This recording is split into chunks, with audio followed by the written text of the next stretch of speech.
Boa tarde, galera. Nosso tema é recursos estéticos para a dentição permanente jovem e a gente vai abordar um pouquinho desse tema, falando as coisas mais importantes a respeito dele. A odontopediatria visa acompanhar o desenvolvimento dos dentes descidos e dos dentes jovens, realizando procedimentos educativos e preventivos com o objetivo de manter a saúde bucal da criança. Mas existem situações em que as crianças ou adolescentes perdem precocemente os dentes descidos ou permanentes, seja por ter cárie ou seja por traumatismo dentário. Por exemplo, a criança, quando ela está aprendendo a se equilibrar, ela pode sofrer uma queda e isso implica ali na cavidade bucal em traumas. E os adolescentes, quando estão praticando esportes, também é bem comum ter trauma. E ainda temos casos de alterações congênitas, quando tem uma agenesia de dentes descidos na criança. Então, vamos falar um pouquinho do diagnóstico e do planejamento. Como a gente vem estudando, né, desde o começo da faculdade, um diagnóstico e um planejamento corretos são muito importantes para qualquer procedimento odontológico para que ele tenha sucesso. E falando disso, a gente tem que saber, né, diagnosticar o que a gente vai encontrar pelo nosso caminho. O que a gente pode encontrar? Lesões cariosas, lesões não cariosas, fraturas. Ainda mais a gente falando de pacientes jovens, muitos deles procuram a gente por terem sofrido uma queda e fraturado os incisivos centrais superiores, a maioria das vezes. Também malformações dentárias, a gente também pode encontrar. Esses são os principais motivos que levam um dente a precisar de uma restauração, né, de um tratamento restaurador estético, porque na maioria das vezes, por exemplo, igual eu citei das fraturas, na maioria das vezes as fraturas acometem os dentes mais estéticos, vamos dizer. Acometem mais incisivos centrais superiores, os laterais, os dentes que mais aparecem na arcada dentária, quando uma pessoa está conversando com a outra, por exemplo. Já que a gente estava falando de diagnóstico, vamos aprender a diagnosticar uma lesão cariosa, então. Primeiro de tudo, muito importante a gente falar que a cárie dentária é uma doença crônica e infecciosa que vai provocar o quê? A destruição dos tecidos dentários. Pode ser diagnosticado na forma clínica, quando tem um estágio inicial, como por exemplo uma lesão no esmalte, ou em estágios mais avançados, quando já tem uma cavitação, quando já tem uma necrose pulpar. Ok. E é de extrema importância a gente identificar se o paciente ele tem alto ou se ele tem baixo risco de cárie. O que seria um paciente com alto risco de cárie? Seria um paciente que tem uma dieta cariogênica, com sua maior composição de carboidratos, né? Com baixo fluxo salivar e ausência de fluxo sistêmico. Quando o paciente ele tem uma situação socioeconômica desfavorável, o que pode acarretar numa má saúde oral. Falando disso, a gente vai começar a gente vai aprender um pouquinho como a gente identificar se a cárie ela tá ativa, né? Que ela tá no seu auge, ou se ela tá inativa, se ela já está estagnada, para a gente ver se tem necessidade ou se não tem necessidade de um tratamento, de uma intervenção, vamos dizer. Uma lesão ativa, o esmalte apresenta manchas brancas opacas e rugosas, e a dentina um tecido amolecido de cor marrom clara. E uma lesão inativa, ela tem o esmalte mais branco, uma mancha branca, brilhosa, lisa e a dentina já é um tecido duro mais escurecido.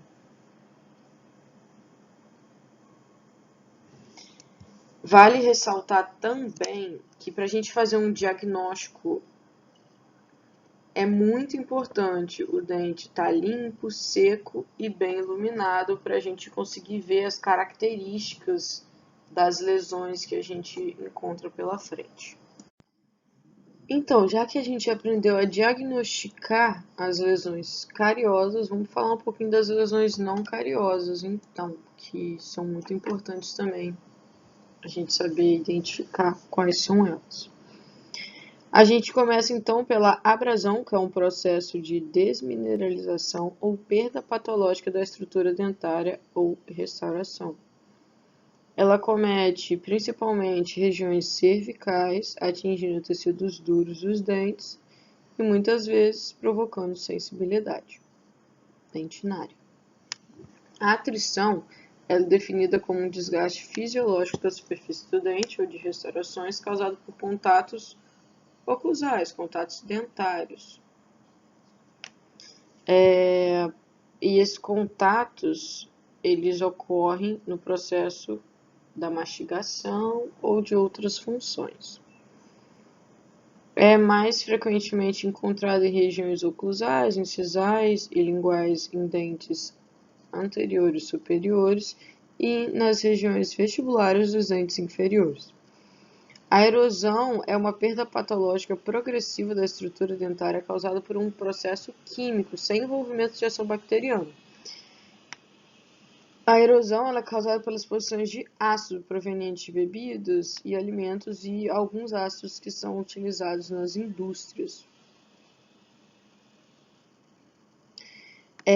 Essa erosão também pode ser causada por refluxos, por uma bulimia, e é muito importante a gente investigar por que está ocorrendo essas erosões. A bifração é uma perda da superfície dentária nas áreas cervicais dos dentes por forças tensionais e compressivas secundárias. A flexão do dente por excesso de carga oclusal, quando aplicada excentricamente ao dente.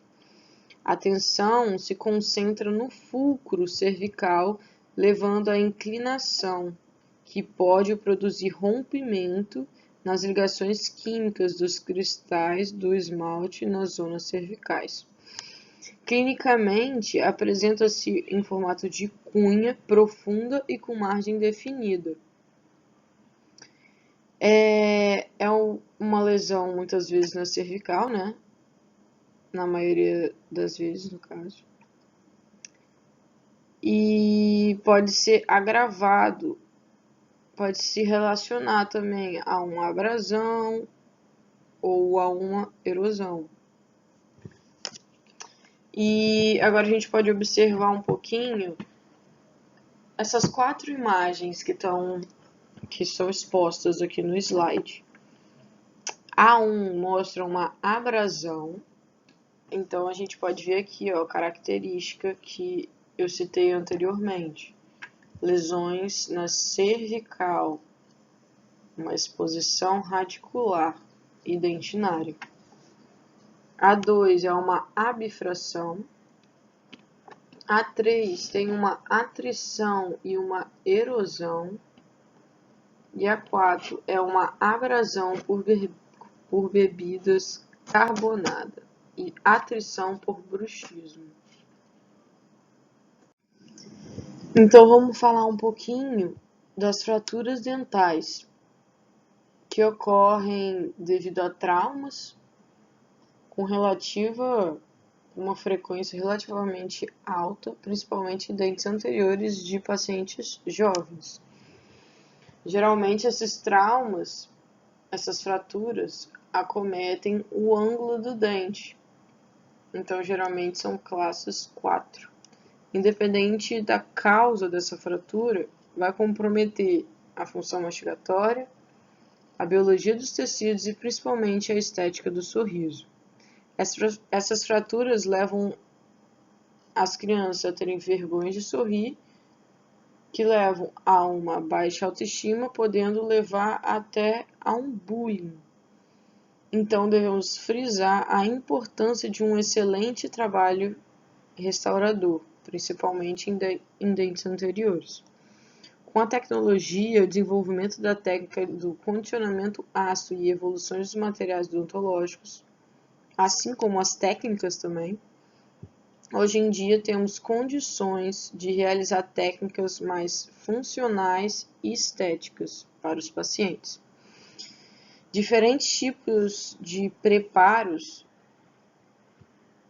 podem ser indicados para essas restaurações classe 4, e eu vou citar nos próximos slides, eu vou falar um pouquinho mais sobre essa técnica.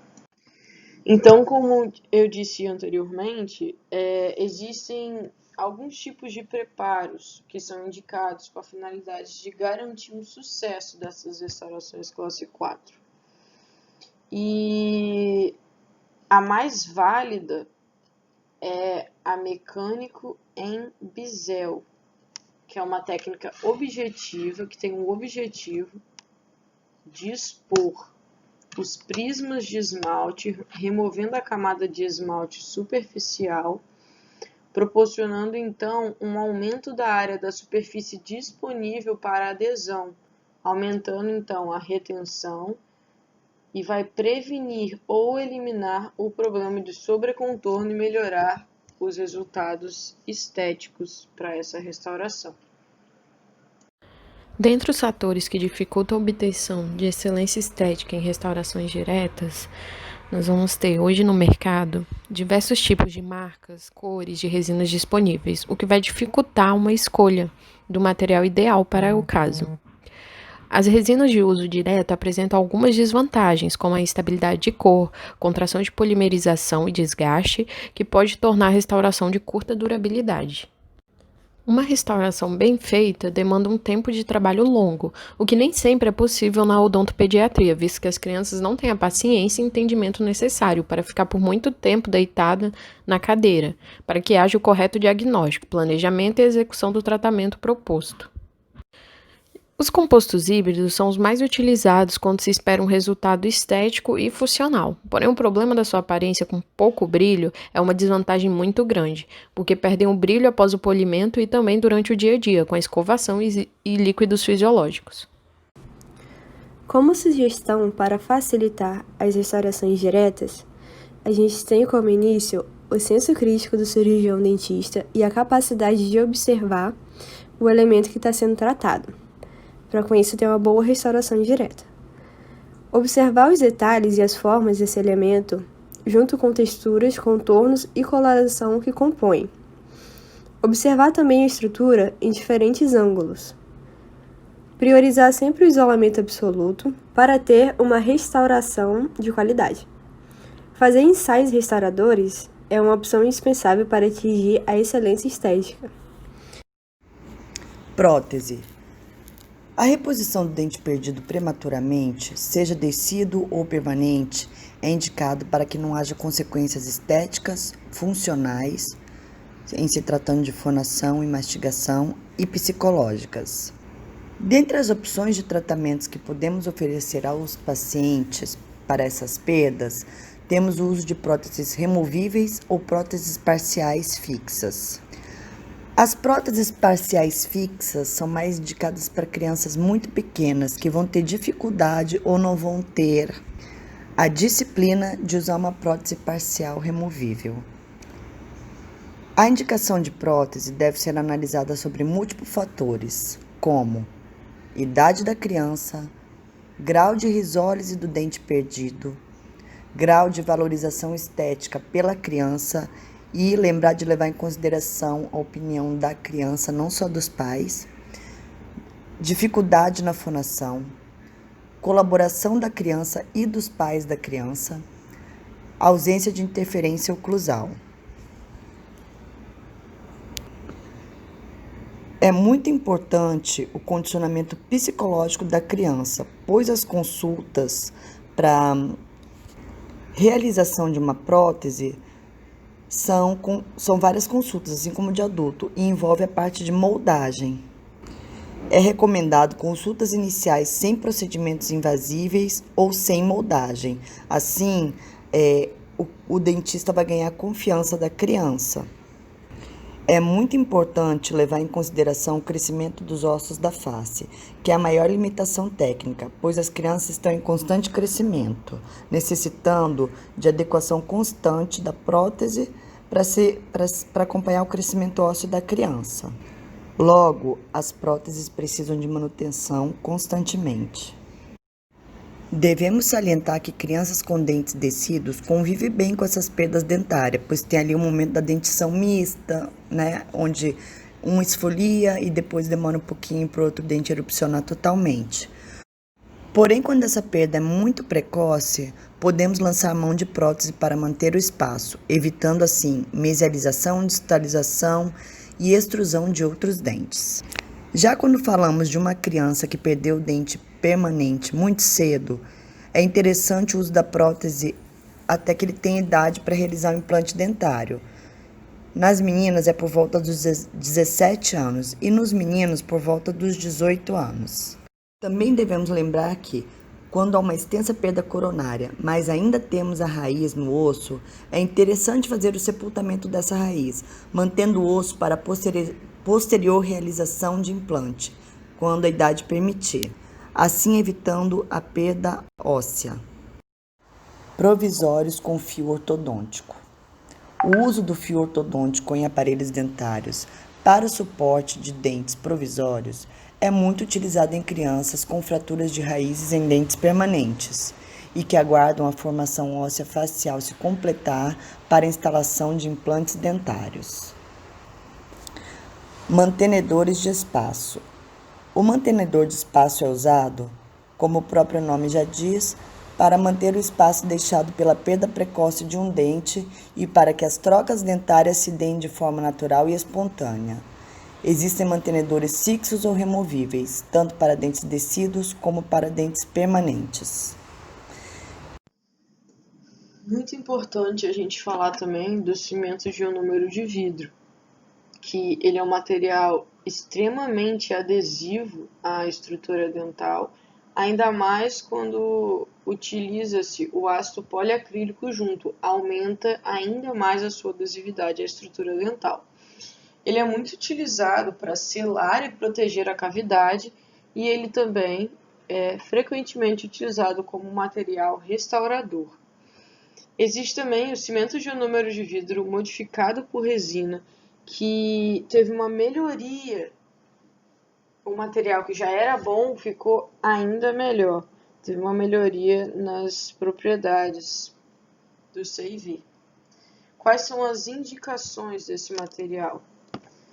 Ele é indicado para cimentação base em restaurações de classe 3 e 5, na reparação de restaurações adesivas em dentes descidos, no tratamento restaurador atraumático, famoso ART, em pacientes de alto risco de cárie e para a cimentação de coroas metálicas, mantenedores de espaços e bandas ortodônticas. Vamos falar um pouquinho então das vantagens e das desvantagens. O cimento de ionômero de vidro tem várias propriedades favoráveis ao uso na odontopediatria. Uma delas é a ligação química ao esmalte e à dentina, um coeficiente de expansão térmica semelhante à estrutura do dente, uma biocompatibilidade, absorção e liberação de flúor, e diminui a sensibilidade à umidade quando comparado com as resinas compostas. As desvantagens. Há uma dificuldade em obter uma correta forma anatômica, a estética e a baixa resistência ao desgaste levam a que esse CIV não seja a primeira escolha de material restaurador de incisivos descidos, por exemplo, exceto quando as circunstâncias determinam a realização da técnica restauradora atraumática ou a terapêutica de restaurações provisórias. E já que a gente está falando de outras opções, né? A gente já falou das resinas, já falamos do CIV, vamos falar um pouquinho das coroas de acetato. As coroas de acetato são plásticos transparentes, né? São tipo moldes, né? É oco, podem ser preenchidas por resina e posteriormente colocadas sobre o dente preparado. Numa dentição com diastemas generalizados, é necessária pouca ou nenhuma redução dentária. Quais as indicações e as contraindicações dessas coroas de acetato? As indicações são cáries extensas ou com várias superfícies afetadas em incisivos descidos, em incisivos descidos com malformações de dentina e esmalte, com alterações de cor ou fraturas, né, devido a traumas. As contraindicações: lesões de cárie em que não existe estrutura dentária suficiente para a adesão desse material, restaurador em cáries extensas subgengivais, em casos onde o controle da umidade é difícil, na presença de mordida profunda e de doenças periodontais.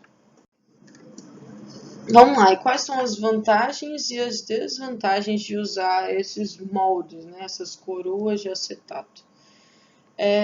A taxa de sucesso é bem elevada, vai ocorrer uma diminuição bem grande, né, do tempo clínico, e isso é muito importante para o atendimento na odontopediatria, né, porque as crianças elas não conseguem ficar muito tempo nas consultas. Tem uma estética superior, múltiplas opções de sedação de cor.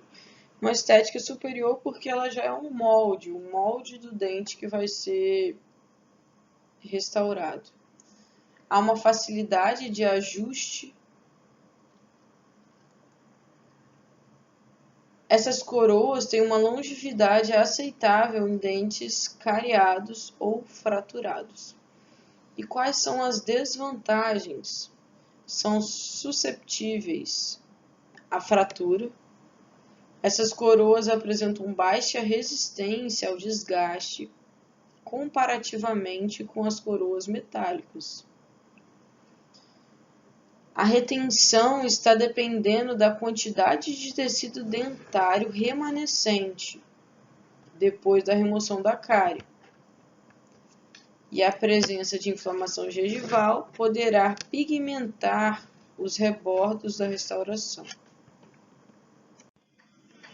A gente já deu várias opções de métodos restauradores, com resina composta, com cimento de ionômero de vidro e com as coroas de acetato, que são preenchidas muitas vezes pela resina composta.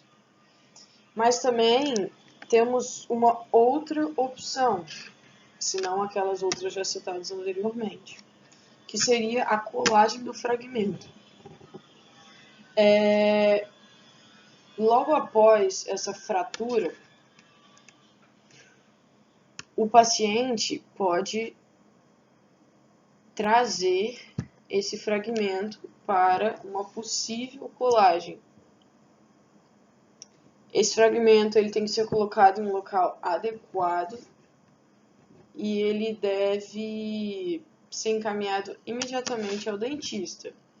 Porém, se houver trauma em outra parte do corpo, deve-se priorizar o atendimento médico. É muito importante falar que essa colagem de fragmento, elas geram resultados muito estéticos e muito funcionais para o paciente. Então, na maioria das vezes, o paciente fica bem satisfeito com essa colagem. Desafios para a reprodução dos dentes naturais. Além da luz interferir na cor dada ao esmalte e dentina, a vitalidade da polpa é outra variância na aparência dos dentes, pois quando necrosadas, causam escurecimento no dente afetado. A junção amelodentinária é outro fator que tem influência na transmissão de luz e proporciona um aumento na luminosidade interna dos dentes. Os detalhes visuais da macro e microanatomia dos dentes naturais requer bastante atenção, e o conhecimento do tipo de estrutura dentária trabalhada, bem como sua perfeita anatomia. Um aspecto importante para observar é que na hora de escolher a cor da resina, os dentes devem estar limpos e úmidos. E algumas características observadas na resina é o matiz, que seria o nome da cor, como marrom, amarelo, cinza, vermelho. O croma, que na verdade o croma é a saturação, são as diferentes tonalidades de cores, como se fosse azul claro, azul escuro. E o valor, que é a luminosidade, a quantidade de cor que essa luz é capaz de refletir. Para facilitar a seleção de cor, alguns fabricantes utilizam escalas de cores, como a escala Vita tradicional, que ela é muito famosa. Na escala Vita, os dentes são divididos em grupos de acordo com o matiz e o croma também, né? Que aí temos A1, A2, A3. Alguns fatores que também devem ser levados em consideração para escolhas são a translucidez, a opalescência e a fluorescência do dente. Vale salientar também que em cada região dentária nós temos tipos diferentes dessas coisas que eu citei. Por exemplo, no terço cervical, a dentina é mais aparente. No terço médio, ela também é mais aparente. No terço incisal, sempre vai ser mais translúcido, porque quase não tem dentina lá, ou é muito pouca dentina. Agora, para selecionar a resina em si, nós temos classificações. A primeira classificação é quanto à viscosidade. A resina flow são os tipos de resina com pouca viscosidade, baixa resistência à compressão e maior contração de polimerização. Já as regulares ou convencionais, elas são as mais comuns, apresentam um bom custo-benefício e são indicadas para situações mais corriqueiras. E as condensáveis, elas são mais rígidas, têm ótima aderência e o polimento é mais difícil porque ela tem uma alta rugosidade. Também temos a classificação de acordo com o tamanho das partículas.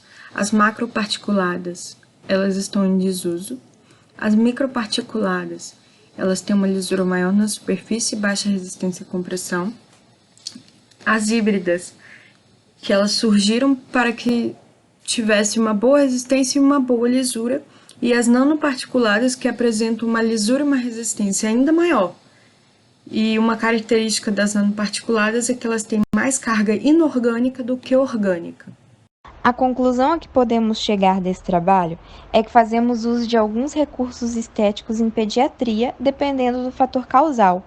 Porém, existem algumas dificuldades para alcançar a excelência nesses procedimentos, como a escolha correta da cor e tipo da resina, quando utilizar cada método, seja protético, ortodôntico ou restaurador, além da colaboração do paciente.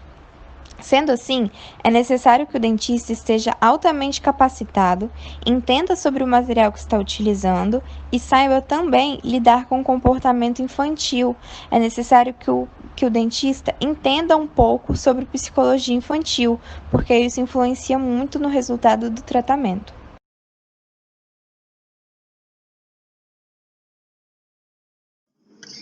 E foi isso, pessoal. Muito obrigado por terem assistido. Espero que tenham gostado e até mais.